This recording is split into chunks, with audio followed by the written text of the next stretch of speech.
Hello, everyone. Welcome back to Fluentease, the podcast that helps you learn English step by step. I'm Christy, and today we're diving into a topic that affects us all: how social media is changing the way we communicate. From emojis to shortened replies, and even how we express emotions, social media has reshaped our conversations. Let's explore this idea with real examples, natural expressions, and practice to help you speak more fluently about modern life.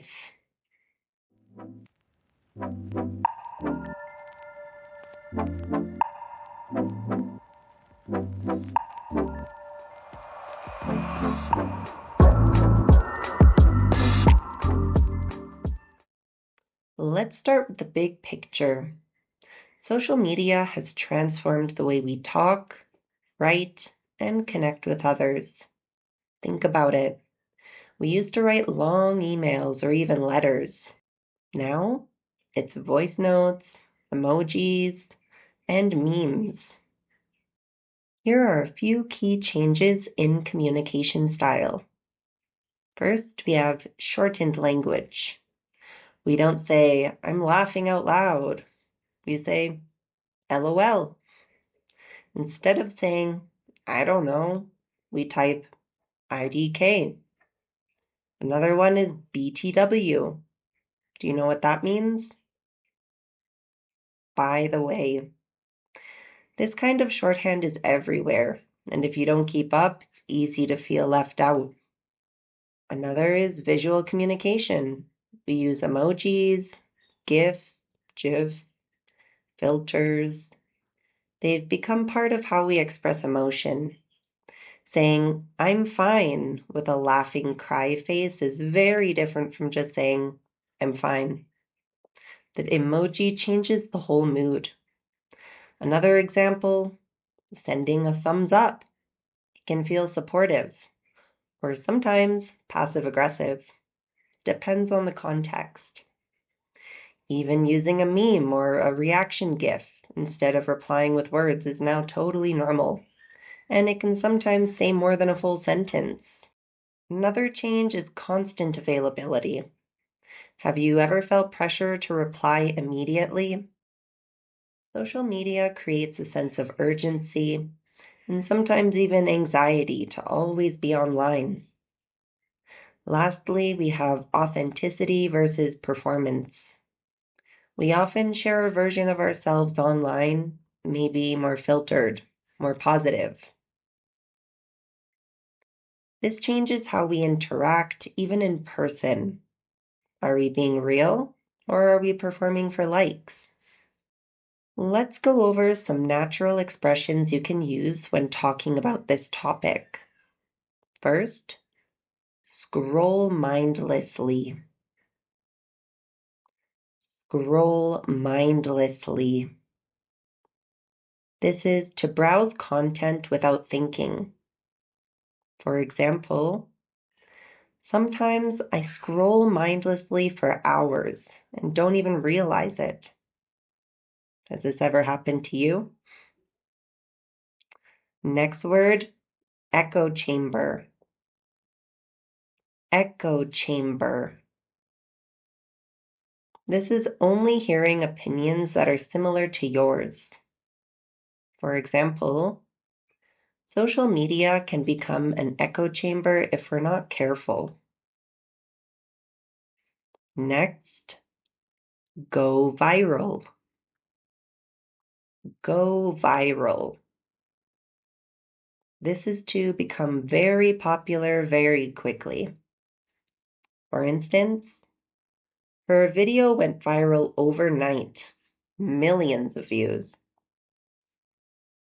Last one, FOMO.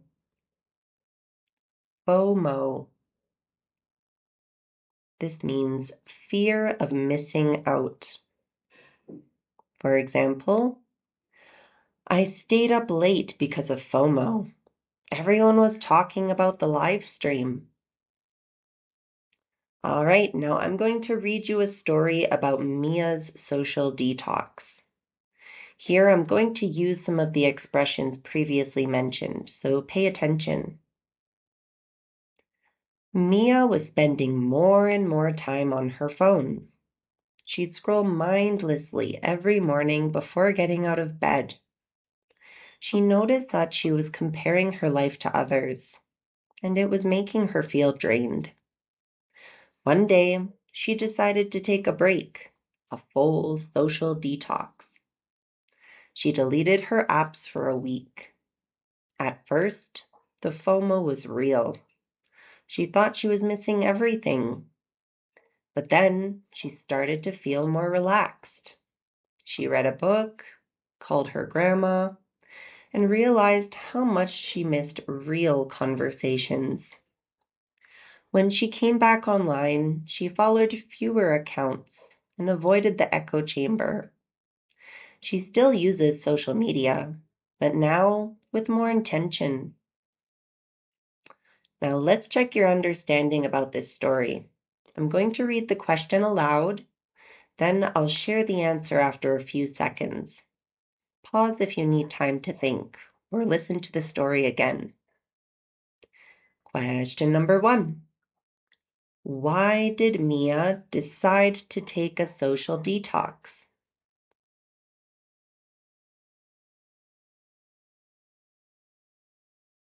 Answer: because she was spending too much time on her phone, and it made her feel drained. Question number 2. What is FOMO, and how did Mia experience it?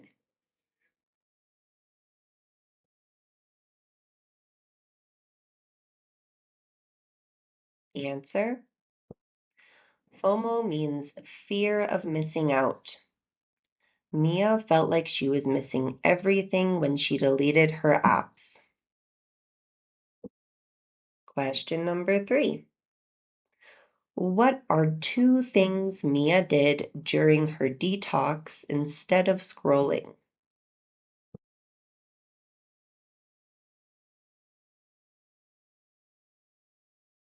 Our answer: she read a book and called her grandma. All right, last question 4. What change did Mia make when she returned to social media?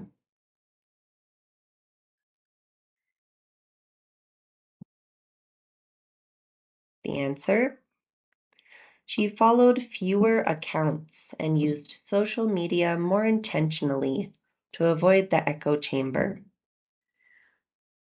Did you get them all? Great work. All right, let's get started on today's mini challenge. I want you to make 2 short sentences using any of today's expressions or idioms. Try saying them aloud and share them in the comments. For example, I scroll mindlessly every night before bed. Or, her dance video went viral on TikTok. Now pause, think of your own, and practice saying it aloud. After the episode, write down 2 to 3 ways you think social media has affected your own communication habits. Try to use one new idiom or expression from today, and leave us your answer in the comments. All right, that's all for today's episode. I hope this gave you useful vocabulary, natural examples, and something real to think about. Do you want to keep learning? Visit our website, www.fluentease.net, to book a class with one of our expert tutors. Use the coupon code PODCAST2 to receive 10% off your first class at the checkout. Leave us a comment or a message. Tell us what other slang or expressions you know about social media. What do you want to hear next? And don't forget to follow us on YouTube or Spotify so you never miss an episode at Fluenteasepodcast. Thanks for watching. See you next time. Bye.